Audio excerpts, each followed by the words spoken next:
buenas noches, sean muy bienvenidos a La Dichosa Palabra, que ahora estamos, bueno, pues lejos de nuestros parajes habituales. Nos han invitado muy generosamente al Festival Canto para el Poeta, el festival que celebra el centenario de Pablo Neruda. No crean que estoy agachado porque los vea yo así torvo, sino porque el micro estaba un poco bajo, entonces ustedes disculparán. Pero, en fin, estamos muy contentos de estar aquí en Plaza Loreto, en el Festival Canto para el Poeta, rodeados aquí de un público nutrido y numeroso que incluso está, bueno, pues enfrentándose a los rigores de esta noche, que no tiene nada de tibio ni de sensual. De veras, muchas gracias por estar aquí en medio de este frío de los mil Muchas demonios. Gracias. Y bueno, pues paso en este momento a ceder la palabra a mis compañeros para que se presenten y les puedan seguir aplaudiendo a gusto. Muchas gracias. Buenas noches. Pues decía Pablo Neruda en unas palabras que ahora yo digo mal, pero no maldigo, todo lo contrario. Palabra humana, hereditaria copa que recibe las comunicaciones de la sangre. En ella bebo el vino del idioma o el agua interminable, manantial maternal de las palabras, y copa y agua y vino dan cristal al cristal, sangre a la sangre, y dan vida a la vida las palabras. Repito, dan vida a la vida las palabras. Soy Pablo Boullosa y a esa certeza, a esa dicha me atengo. Buenas noches. Festejamos hoy a un gran poeta del que se ha dicho y se seguirán diciendo muchas cosas, tanto en este programa como en el festival al que acudimos, a los múltiples homenajes que se hacen conmemorando su centenario de su nacimiento. Muchas cosas se han dicho sobre Pablo Neruda, sobre su obra, sobre su vida, sobre su corazón y hasta de su panza. Pues dicen que Pablo Neruda era un gran gourmet y que gustaba del buen comer. Se hacía traer platos y guisos de su Chile natal, y hasta prodigó sus versos más bonitos a protagonistas tan particulares como una cebolla, un apio, una papa o un jitomate. Cocinar no cocinaba, pero disfrutaba mucho dándole a sus comensales sus famosos coqueletones, una mezcla rara y explosiva de coñac, cointreau y jugo de naranja.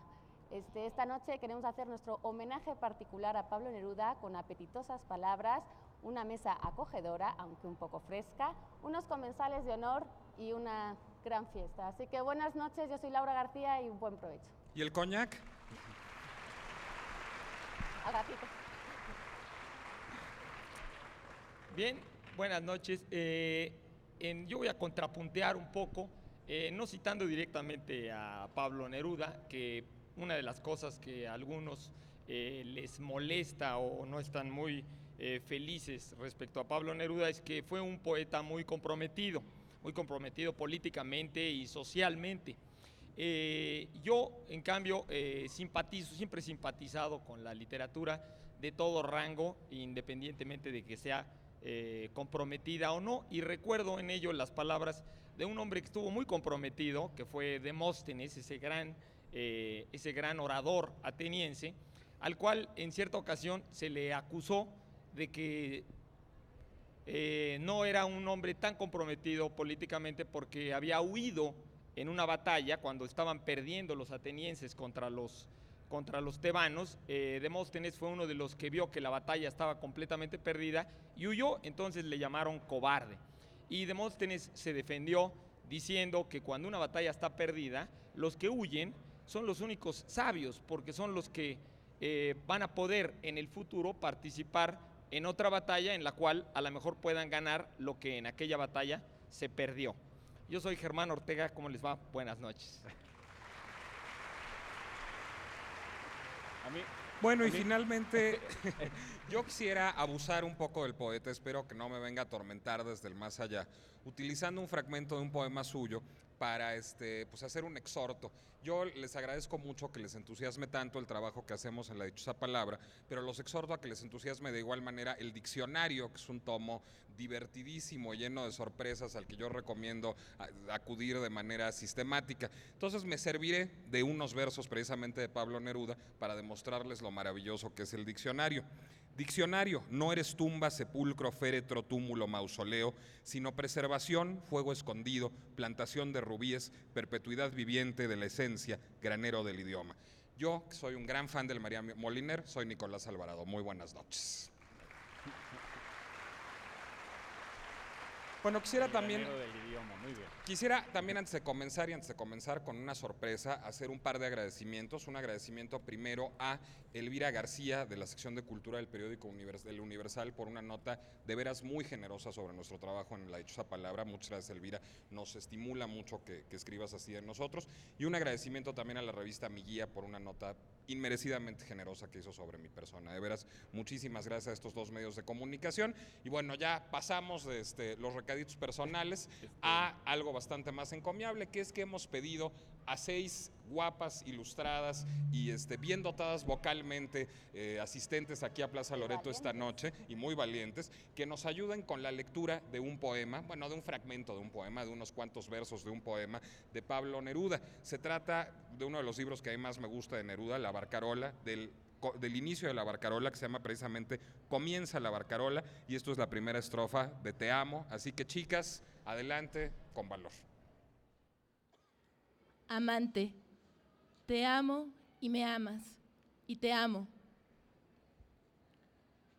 Son cortos los días, los meses, la lluvia, los trenes. Son altas las casas, los árboles, y somos más altos. Se acerca en la arena la espuma que quiere besarte. Transmigran las aves de los archipiélagos. Y crecen en mi corazón tus raíces de trigo. ¡Bravo!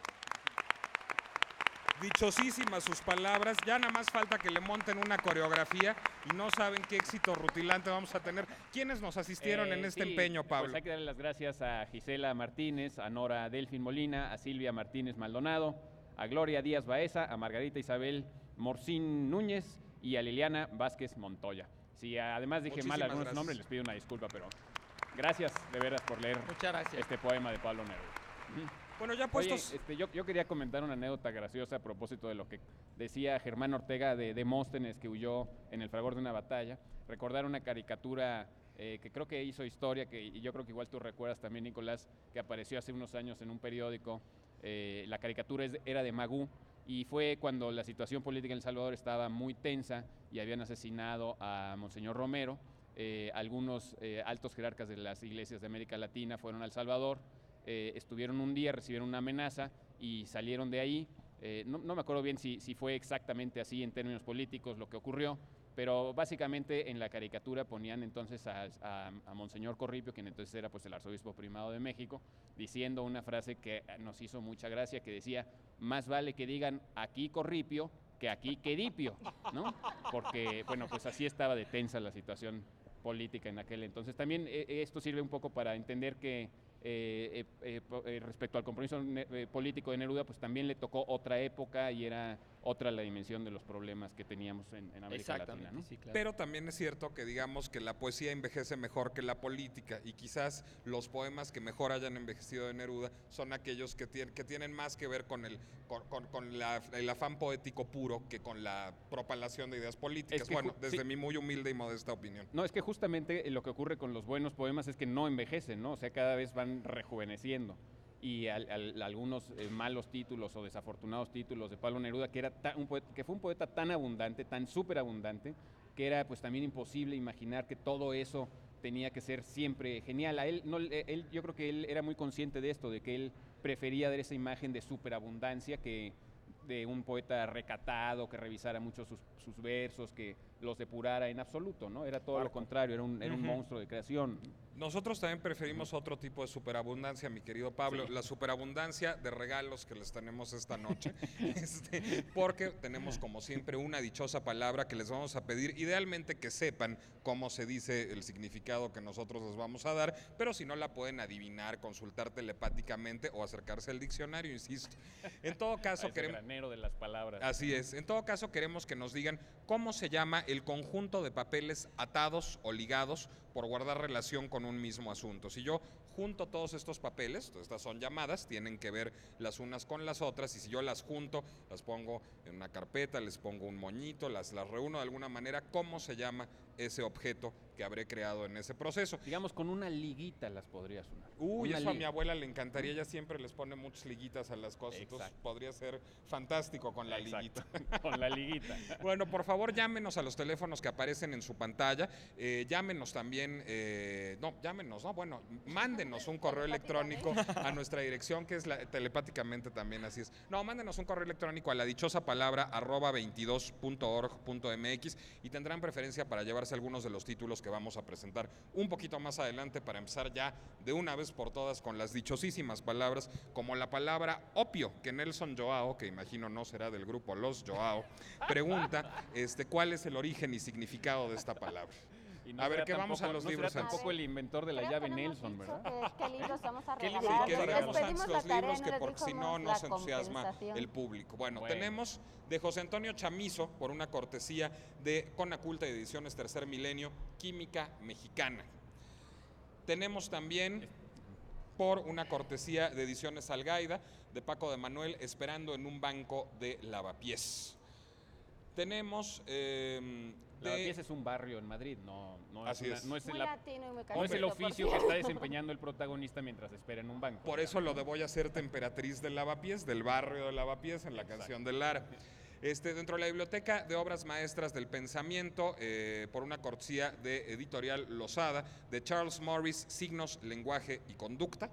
Y finalmente una novedad, la revista El Huevo, una revista de cultura y entretenimiento que presenta en esta edición un número especial dedicado a la música y a una guapísima Cecilia Toussaint en la portada, tan guapa que nos hace ver visiones y eliminar el dolor casi como si estuviéramos consumiendo opio. Opio.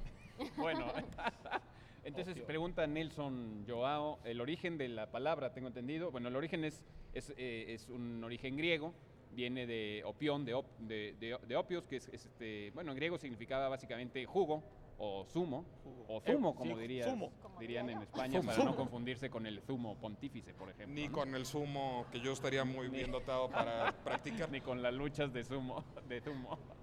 Bueno, y eso es porque el opio se extrae en efecto de un juguito que se deja secar, que viene en unas capsulitas que están dentro de la llamada amapola del opio, que normalmente en México le hemos dado el nombre de flor de las adormideras. De hecho, hay un famoso poema de Alfonso Reyes que curiosamente tiene que ver con la inocencia, que se llama Flor de las adormideras, ¿no? Engáñame y no me quieras. Y vaya, ese sería el origen de la palabra. A mí el opio me fascina. De hecho, alguna vez te acuerdas que te escribí Lo algo consumes para- con regularidad. Me fascina así como de grandes dosis. como objeto de estudio, y del Ah. otro pues no sé si me fascina o no, porque no lo he probado, pero debe ser bastante bueno porque es un narcótico bastante potente del que se sacan, entre otras cosas, la morfina y la heroína. Sí, que tiene sobre todo morfina, por eso fue utilizado mucho en la terapia. medicina antigua, ¿no? Claro, y en la moderna, de hecho, cuando en la guerra civil norteamericana, que inventaron la jeringa hipodérmica, los médicos de entonces creían que si administraban la morfina a los pacientes porque la necesitaban, porque iban a ser, pues pasaban todos los dolores que uno siempre pasa en esas situaciones, pero entonces pues peor porque no había anestésicos, administraban morfina, y los médicos creían que al ser inyectada y no, digamos, administrada por vía oral o fumada, pues no iba a causar adicción, y resultó todo lo contrario, es aún más adictiva si es inyectada. Ahora nos parece muy lógico, pero en aquel entonces no parecía lógico, parecía bastante ilógico. Ahora probablemente Y- dices que te gusta, ¿no?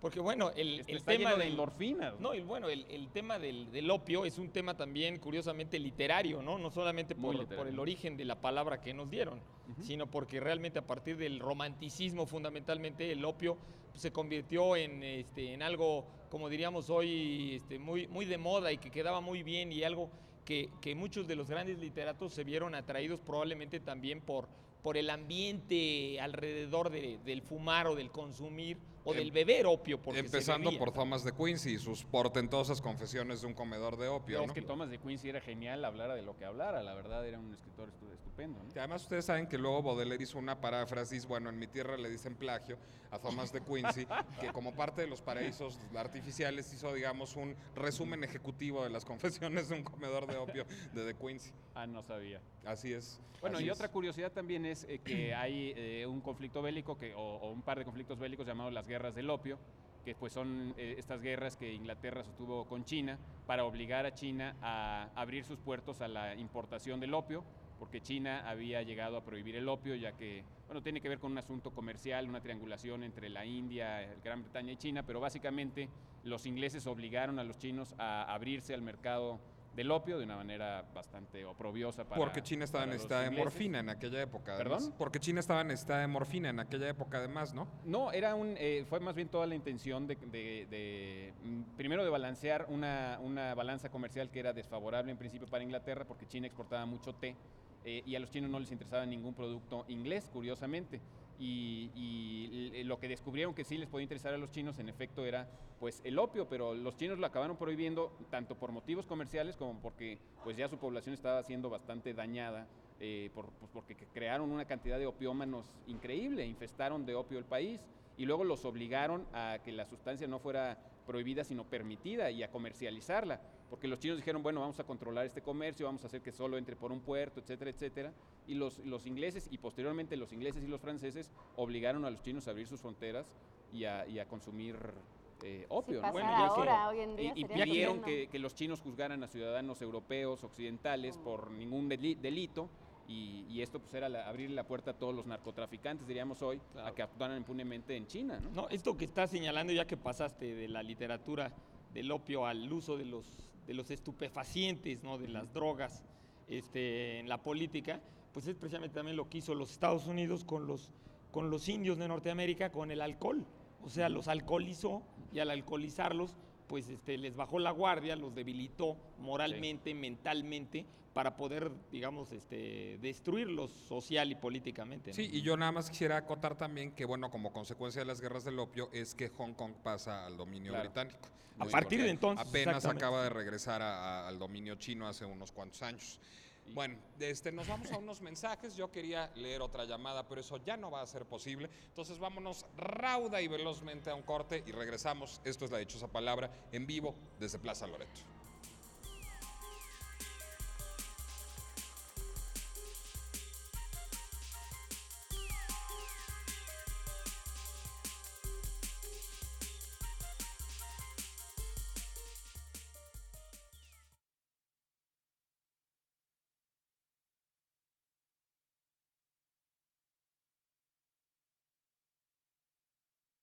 De plano le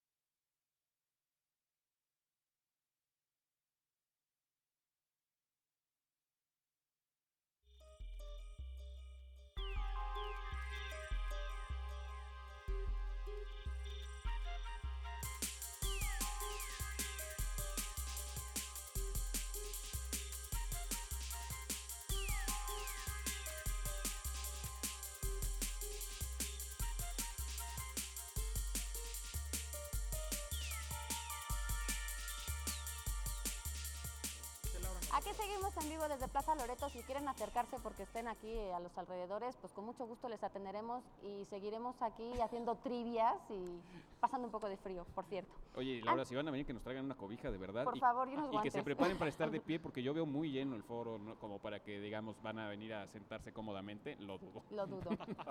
Antes de empezar el programa, le pedimos al público que nos escribieran algunas preguntas para poderlas contestar y, bueno, pues poder hacer más cercano este programa. Entre otras preguntas que pudimos seleccionar ahora, pues tenemos algunas que vamos a contestar. No Bueno, sé si alguien se quiere A ver, animar. pues Israel Sánchez Cerón nos pregunta, él es de Texcoco. Anda por ahí. Que levante A la ver, mano. si nos puede decir Israel. que acá está en ¿Y primera fila. veniste Gracias, desde Israel. Texcoco? Desde ¿Resides en Texcoco. Texcoco?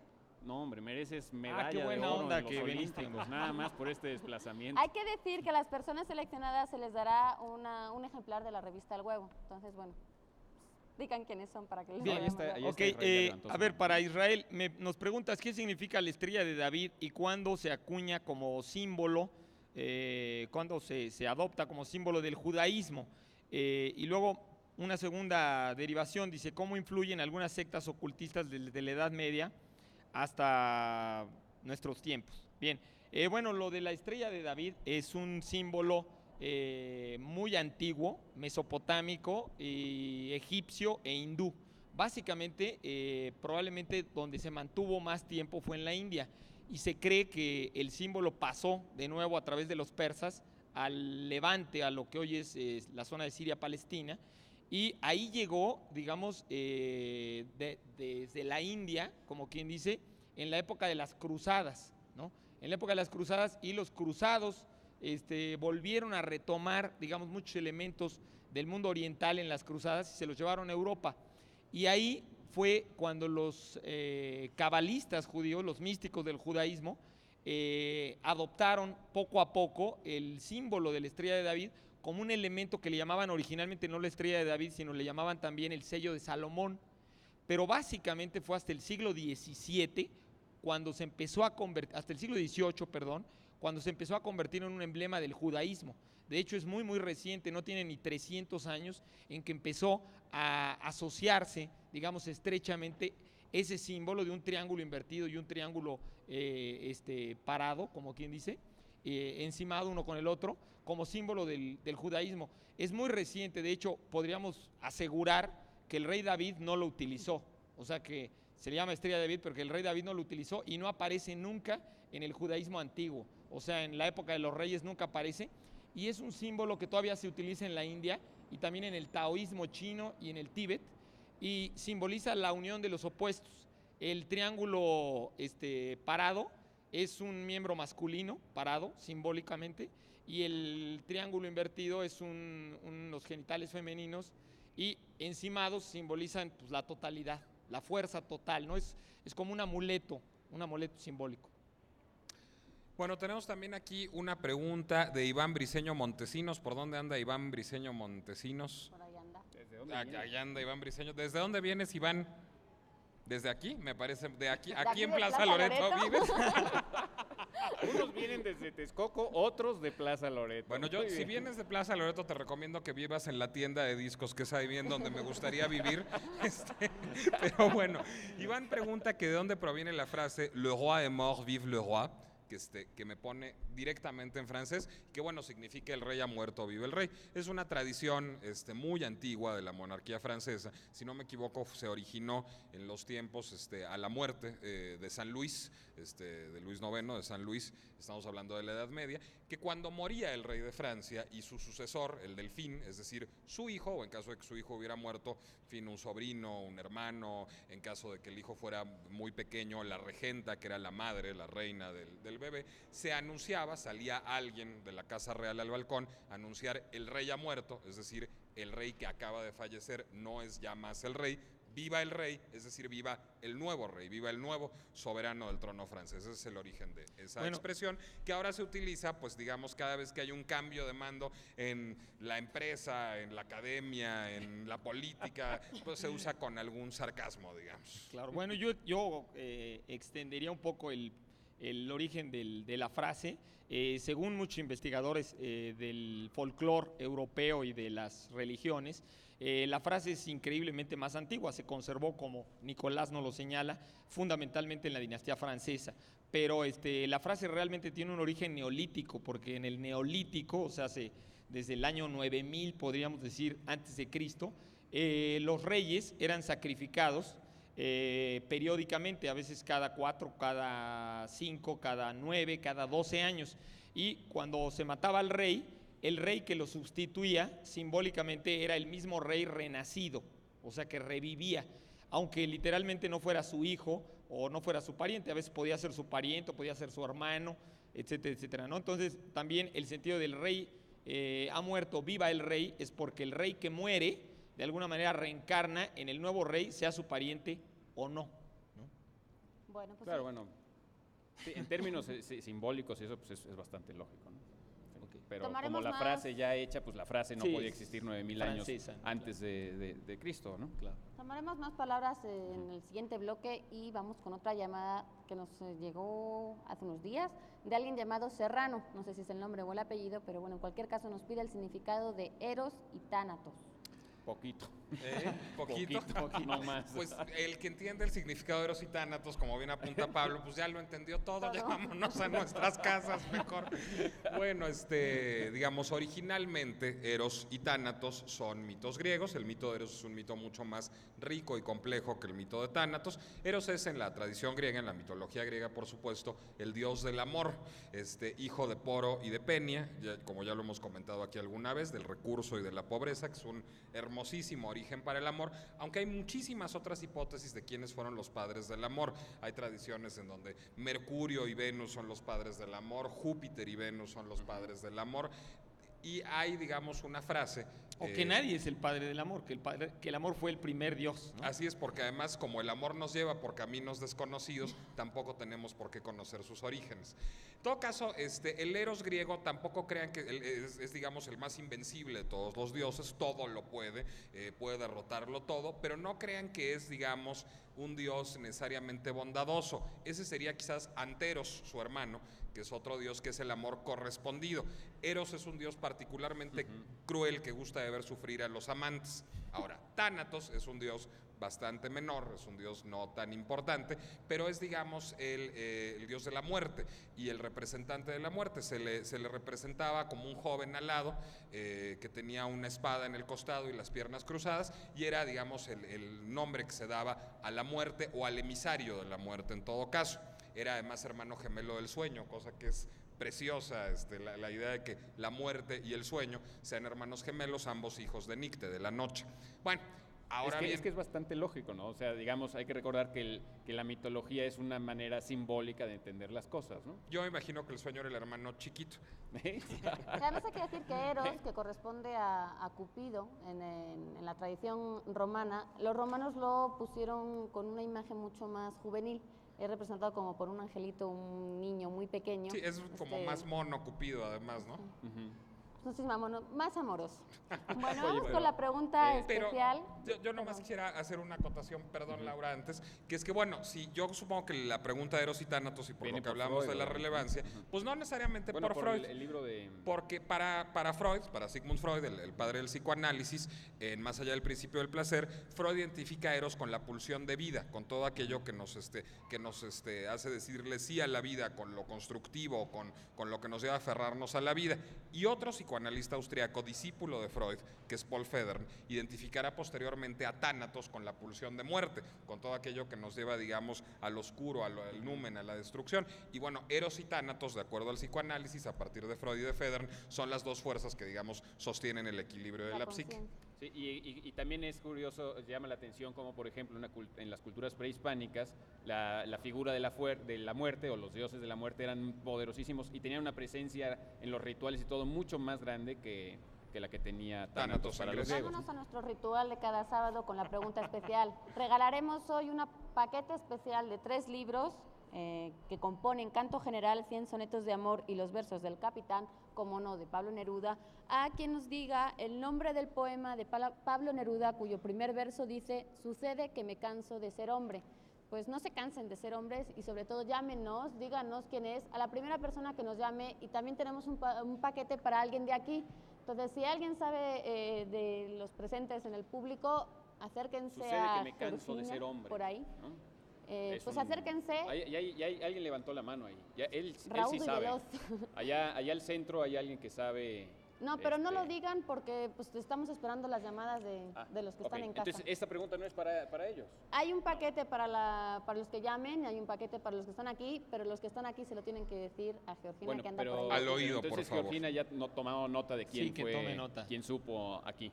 Por cierto que la editorial Seix Barral va a republicar la obra completa De de Neruda, Pablo sí. Neruda, que tenía ya muchos años que no estaba en circulación, incluso los títulos, digamos, menos menos memorables de Neruda, si se puede decir eso, van a ser reeditados por esta editorial y pues qué buen proyecto, qué buen homenaje. Qué bueno. Vamos a hacer ahora también algunas preguntas para que no se nos duerman demasiado por el frío, espero que no. Estas preguntas sí son para la gente. Sí, son para a las de ustedes, acá, les vamos así a que preguntar a ustedes. Levanten bien la mano para que nos podamos acercar Quien con quiera los micrófonos. contestar. ¿Quién sabe qué nombre recibe la carpeta o cartera o folder para guardar papeles? Sí, en México siempre decimos un folder, pero hay una palabra que no es un anglicismo y que denota esta misma carpetita. A ver, por ahí Georgina. ¿Tenemos ya alguien? Cara, ya, más entusiasmo. A ver, No Allá sé, arriba, allá arriba, Elena, allá. allá arriba. ¿Será legajo? ¿Perdón? ¿Legajo o expediente? No. no. Buscamos la la carpetita carpeta nada para más, la guardar los carpetita, ¿no? papeles. Allá tenemos más manos levantadas. También legajo o atillo puede ser. No, es que, No. ojo, Sería la son- carpeta. La Estamos carpeta buscando la donde se carpeta guardan donde los se papeles. guardan. No tiene que ver con lo que Nicolás dijo en un principio, no tiene que ver con la Tendría que ver con dichosa lo que palabra yo de hoy. usaría, digamos, para hacer esa otra A ver, cosa. aquí, Sí, ya. probablemente, ¿no? Ujú. ¿Sería dossier? Pues Eso es ya un galicismo. Una palabra ese es castellana. la palabra ver. castellana. Había una revista de literatura A ver, hace aquí. algunos años que así se llamaba. ¿Portafolios? Portafolios. Pues Bueno, Pues un no, portafolio también un sí es portafolio eso, da, ¿no? sí, A ver, portafolio sí da. acá. Hay una Y hay señora. otra también. Portafolio sí da Sí, y pero sí deberíamos valgamos darle un regalo portafolios. a quien dijo portafolio. Cartapacio. Cartapacio, ahí está, efectivamente. muy Ahí está. bien. Bravo. No, pero el aplauso va también para portafolios, que es correctísimo. Los nombres de los Diga su ganadores, ¿no? nombre. Los nombres de los dos ganadores, Sí, por que favor. nos diga quién es, porque le vamos a nombres de regalar los un ganadores, libro ¿no? de Pablo Neruda, Poemas de Amor, una cortesía de la librería Gandhi, pero pues dinos quién eres. A ver, ahí tomen Ahorita los lo nombres, apunta por y sí, favor. con la de- otra. Es un de las héroe personas. anónimo. No son anónimos, ahí están y ahorita nos darán los La nombres. siguiente ¿no? pregunta tiene que ver con Neruda, porque Neruda vivió en Madrid entre 1934 y 1938 y queremos saber el nombre de la revista de poesía que fundó durante su estancia en dicha ciudad. Nombre de la Acá revista. hay un Que señor de fundó en amarillo. Madrid. Pablo Neruda. Nombre de la revista que fundó Pablo Neruda en Que nos dé Madrid. la respuesta y su nombre también, caballero. Caballo Verde. Caballo Verde efectivamente. para la Así es. poesía, así es. Bravo. Ahora sí, Caballo para ver verde si para la saben poesía. bien de Pablo Neruda, queremos saber su verdadero nombre. Uy. Uy. eso lo sabe. A ver. Cualquier Completo, persona, eso. además, y alguien. por orden. Pero con segundo apellido y todo. Sí, con el segundo apellido, ¿eh? Ricardo Eliezer Neftalí Reyes Vaso Alto. Soy Luis Jiménez. Perfecto. Perfecto, Sí, ¿eh? no sé el Perfecto. nombre, pero no Yo sé digo el que no es orden. exactamente el orden. ¿Cómo se llama? Yo digo que es Neftalí Neftalí Ricardo Ricardo. Reyes Vaso Alto. Paso alto, está bien. Pero bueno, en cualquier caso. No, pero está bien, El orden perfecto. de los factores no altera el Y producto. por último, el nombre de su libro de memorias que salió póstumo. No Acá, los- por acá hay uno. Confieso que he vivido. Efectivamente. Memorias. Ese es. Muy bien, muy bien. Es que te ayudó el fetiche, por eso le Tenemos que atinaste. hacer un corte. Pues al volver del corte seguiremos con más preguntas, más llamadas y bueno, pues más sorpresas que tenemos por aquí. No se vayan, volvemos en unos instantes. Muchas gracias. Oye, ¿y si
¿Qué tal? Seguimos aquí con ustedes desde Plaza Loreto.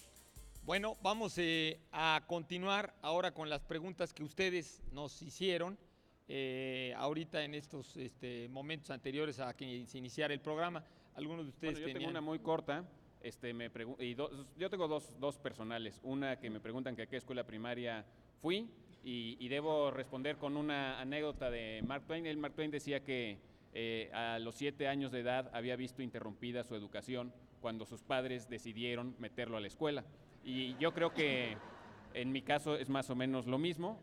Pasé por el Montessori y pasé un año muy triste en una escuela que no digo que fuera mala, ni mucho menos voy a decir que era buena, que era el Simón Bolívar. Y Oye, del después, Montessori al Simón Bolívar es un cambio fuerte. Sí, un cambio muy radical. Me pegué las aburridas más grandes de mi existencia en esas bancas de esa escuela y después me fui al Centro Educativo Albatos. Y también pues darle las gracias a Jacqueline Martínez por sus buenos deseos y también a Ortega pues decirle que pues no se me da la bigamia, nada más eso. Okay, qué críptica respuesta. Críptica respuesta que ella entenderá. Ángel. Ella o él, no sé si es ella o él, pero supongo que es ella. A ver, Ortega. Ángel Méndez, que no sé si estará por acá. Ángel Méndez, que Ángel está ahí Méndez. arriba con una cazadora mezclilla, quiere que le digamos algo sobre la palabra chauvinismo. Chauvinismo creo que alguna vez incluso ya lo hemos comentado aquí, viene de un personaje que se llama, creo que Nicolás, precisamente Chauvin. ¿No era Federico Chauvin? No, ¿verdad? Autor de sonatas tristísimas. Era un piano. soldado del ejército francés que creo que luchaba en el norte de África y que le echaba muchas ganas. Realmente, aparte de ser muy patriota, él pues creía firmemente en hacer mucho por su patria y bueno, pues todo el mundo le empezó a llamar Chauvin, Chauvin, y de ahí se empezó a decir, tenemos una mariposa en el estudio. Una mariposa monarca, miren. Que se ha desviado un poco desde Canadá. Es que viene a embellecer aún más tu rostro mientras habla. No, pero está en el suelo. No nos digas okay. eso. Y bueno, pues de ahí se empezó a llamar Mariposa chauvinista suicida. y chauvinismo al fervor por la patria y bueno, pues al defender mucho, no sé si nacionalismo, llamarlo nacionalismo creo que no es lo mismo, pero sí el ser muy patriota y defensor de la patria de uno mismo. Nico, ¿quieres contestar? Yo quería recordar una definición que da precisamente en su diccionario Johnson. Ahora que Nicolás hablaba y hacía el encomio de los diccionarios, Johnson decía en su diccionario, tenía una definición para lo que era un nacionalista y decía nacionalismo, último refugio de los sinvergüenzas. Ahí queda. Y Beers en su diccionario del diablo se atreve a corregir a su maestro y dice, no maestro, el último no, el primer refugio de los sinvergüenzas. Porque de ahí ya no salen. Sí, yo suscribo todo eso. Bueno, a mí ahorita me pasaron una pregunta, entiendo, no sé si estoy entendiendo bien, vino aquí Lucrecia Martín y me pidió que comentara algo de una parte del capítulo 16 del Quijote. Parece ser, por lo que está subrayado, que lo que quieren saber es que hay una frase aquí que dice, y aún los coronan con las hojas del árbol a quien no ofende el rayo. Supongo que eso es lo que nos están preguntando. Bueno, el árbol a quien no ofende el rayo simbólicamente era el roble. Antiguamente dentro de la cultura europea se creía que el roble no era golpeado por el rayo, que era el único árbol que sobrevivía, como quien dice, a los rayos. No, por eso se dice de alguien que está como un roble. Exactamente, sí. Bien. Bueno, ok, vamos... Con más palabritas. Vamos a la dichosa palabra, repetir nuestra dichosa palabra para los que nos están viendo por televisión también. Recuerden, estamos preguntando conjunto de papeles atados o ligados por guardar relación con un mismo asunto. ¿Cómo se amarran, se ligan los papeles que están relacionados con un mismo asunto? ¿Cómo se llama esto? Y les vamos a obsequiar, tenemos aquí el famoso libro El péndulo de Foucault de Humberto Eco, que es, recuerden ustedes, pues la segunda gran novela que publicó este famoso lingüista y semiótico italiano, ¿no? Especialista ahora en la Edad Media, ¿no? El péndulo de Foucault, que no tuvo tanto éxito como tuvo su primera novela, El nombre de la rosa, pero que a muchos les encanta. Yo quiero citar a nuestro colega Eduardo Casar, que hoy nos acompaña. Él ha visto que la obra de Humberto Eco tiene un problema. Él dice que el problema con Eco es que se repite. Así es. Sí, un saludo a Eduardo. Esto es un obsequio del Sótano, de la librería El Sótano, y es del editorial Random House Mondadori. Bien, y tenemos aquí una novela de Jim Ougan, de editorial Planeta. Es una cortesía de Planeta, se llama El último merovingio. Por lo que estaba yo leyendo aquí en las solapas del libro, parece ser que es una especie de continuación sobre este asunto que trae muy preocupados a muchas gentes ahora, y que despertó esta famosa obra relacionada con el priorato de Sion. Esto del último merovingio se refiere a esto, a esta novela precisamente reciente que ha tenido tanto éxito sobre esto de que Jesús tenía un linaje que sobrevivió prácticamente hasta el día de hoy en Francia. Y tenemos también un regalo de una extraordinaria revista, Medievalia, del Instituto de Investigaciones Filológicas de la UNAM. Y también tenemos las revistas de Ciencia y Desarrollo de CONACYT. Tenemos varias para ustedes, los que adivinen la dichosa palabra. Bien, vamos con las preguntas a ustedes, al público. A ver, tenemos aquí, levanten la mano quien quiera contestar, es el mismo ejercicio. Estado de la República donde se encuentra tanto la ciudad de Loreto como el municipio del mismo nombre, para hacer homenaje al lugar que nos ocupa. ¿Cuál es el estado de la República donde se encuentra? A ver. Baja California Sur. ¿Perdón? Sí. No. A ver. Baja California Norte. No. Baja California Centro. Puebla. Puebla, no. No. Allá. Estamos buscando el nombre oficial. No. Sí, Laura dijo una cosa importante. Que estamos buscando el nombre oficial del estado. Del estado. El nombre oficial del estado de la República donde se encuentra la ciudad de Loreto como el municipio de Loreto. Bueno, a ver, allá arriba. Cuando menos falta, yo no sé si yo como responsable de haber formulado la pregunta, a lo mejor cometí un error, porque ya cuando más de una persona dice Baja California, probablemente también lo haya en Baja California, pero hay otro estado más. Entonces vamos a dar, Baja California, pero hay otro estado más donde hay un municipio, y una ciudad de Loreto importante. Las dos cosas juntas se dan en el estado. En Baja California. Sí, porque en Baja California Norte no existe. Bueno, Baja California tan solo. ¿No?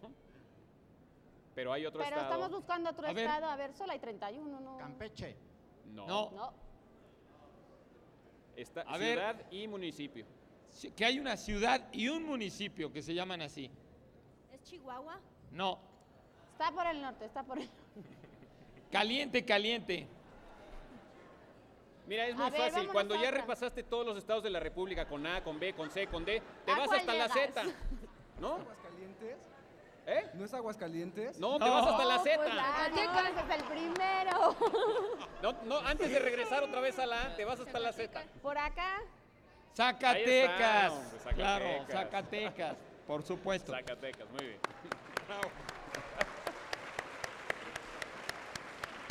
Bien. Otra pregunta.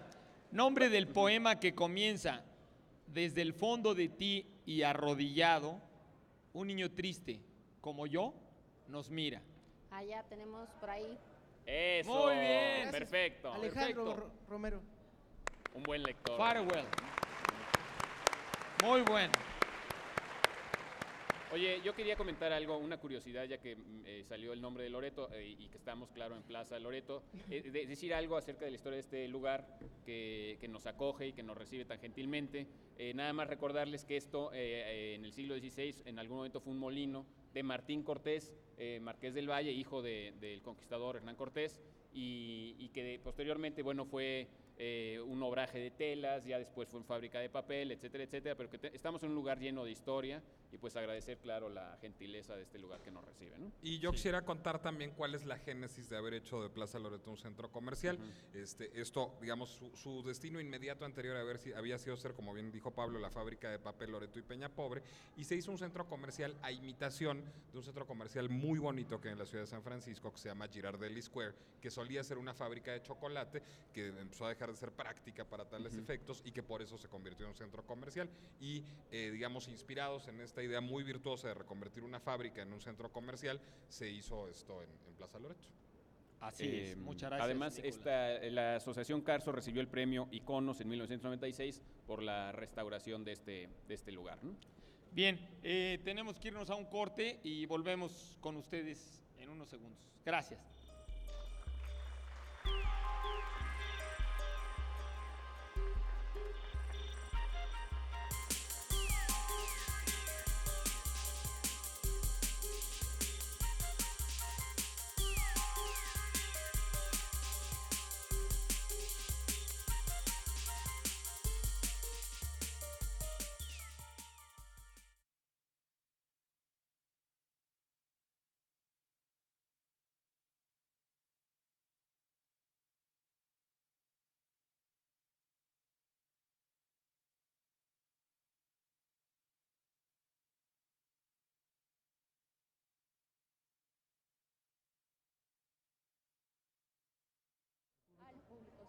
Dos al público. Pero ¿por qué no mejor hacemos primero las de Laura y Germán y ya después le hacemos preguntas al público y nos la llevamos ya con preguntas al público al final?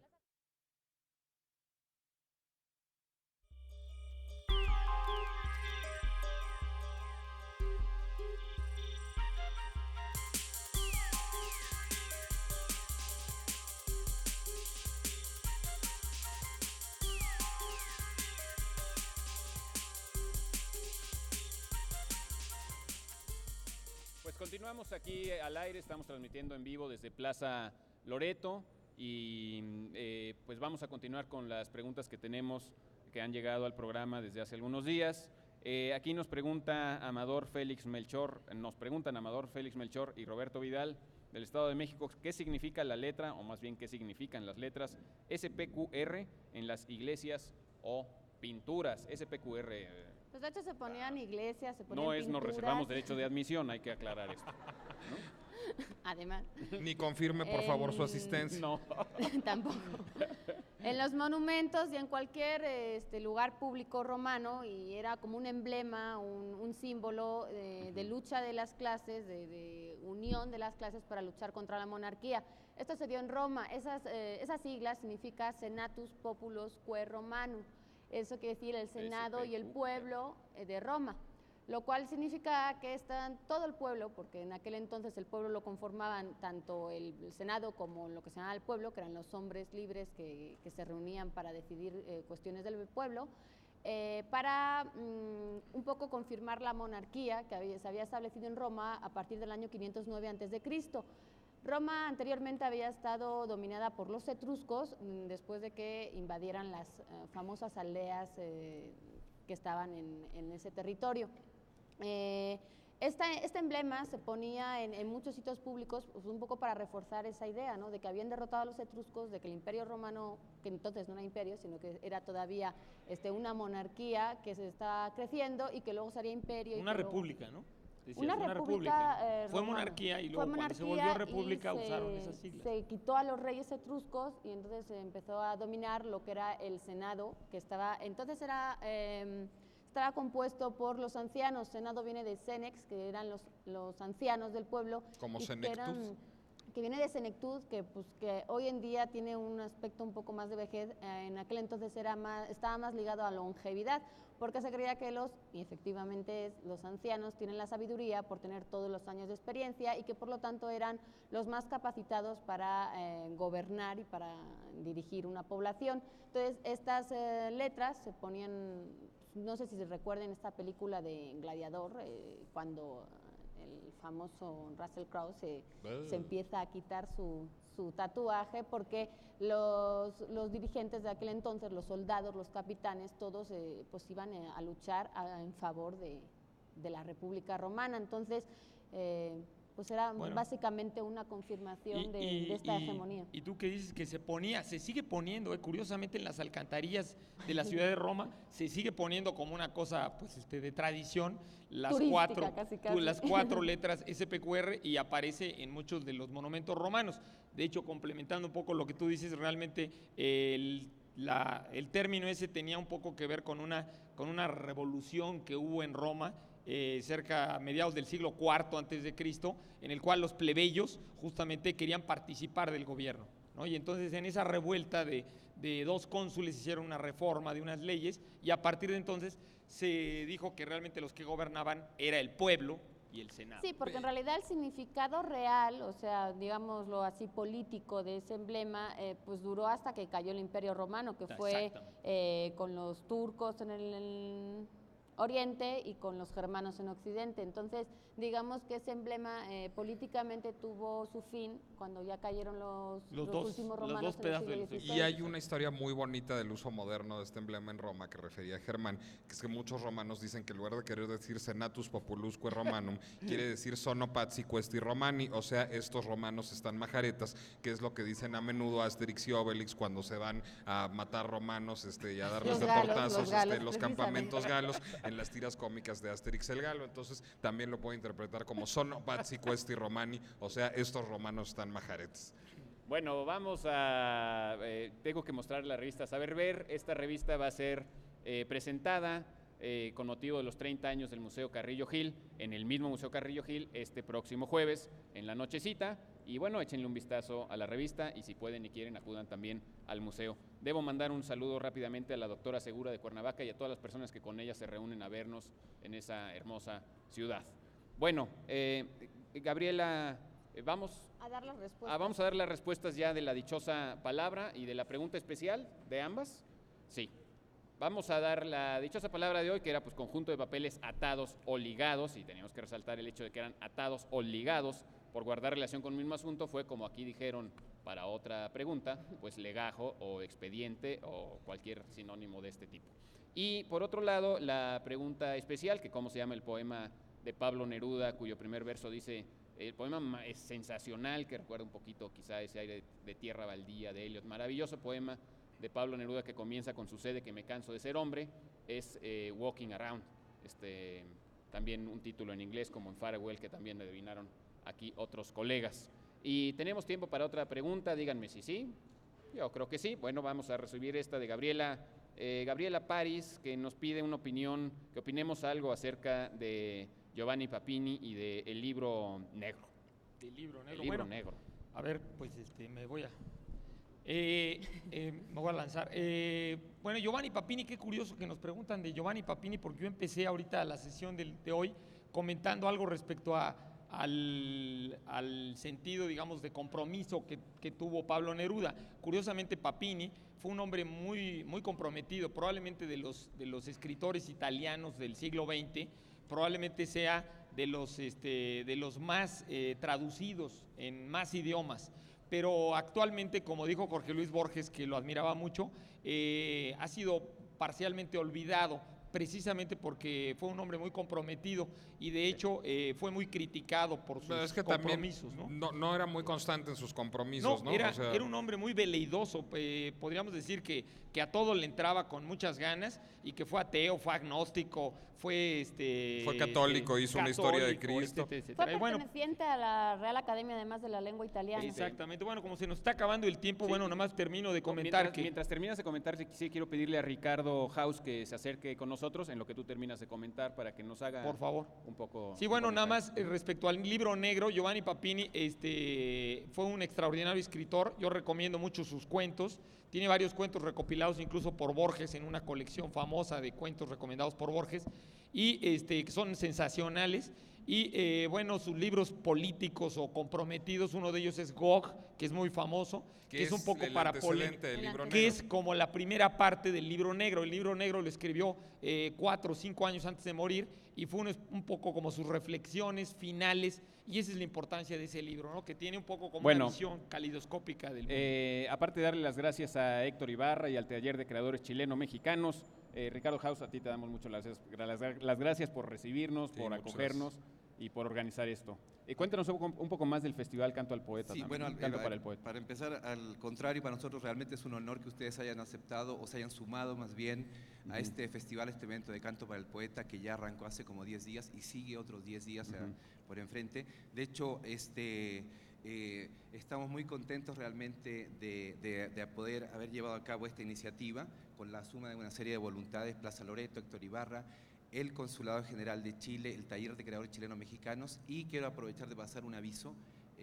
Mañana seguimos con esto a las 5:30 aquí en Plaza Loreto. Tenemos música compuesta, escrita especialmente para el evento con la dirección de Jorge Córdoba, músicos de fama internacional, coros de madrigalistas. El día jueves seguimos con tertulias con poetas reconocidos. El día 24 y 25 tenemos obra de teatro experimental coordinada por el Consulado General de Chile, y cerramos el día 31 con el Coro Pro Música, y ya con eso, con Carmina Burana, damos cierre al festival. Invitar a toda la gente a acudir aquí y a mantener viva la amistad con Chile y a leer a Pablo Neruda. Ha sido un honor, muchísimas gracias a todas las personas que nos acompañaron. Nicolás, Laura, Germán. Muchas gracias a todos. Muchas gracias, de veras. Muchas gracias. Gracias. Y hasta la próxima. Nos vemos la próxima semana aquí a la misma hora en Canal 22, en La Dichosa Palabra. Hasta pronto.